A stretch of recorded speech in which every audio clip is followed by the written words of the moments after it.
As you see, these files here are shoot with Sony A7C, and these are shoot with a 7iii. Now, we drag all files into Premiere Pro. The orientation is still the same, it doesn't correct it automatically. And then we open the Metadata. Select the files we want to rotate, drag into the app.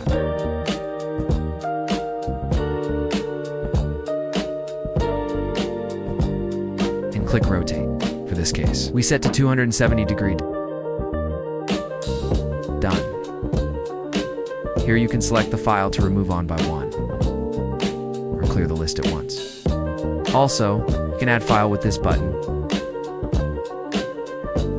and add folder with this button. You can drag a folder to the list too, and the rotation will be applied to all the files in the folder. Now we import the files we just rotated to Premiere Pro. It does read the orientation info of the file.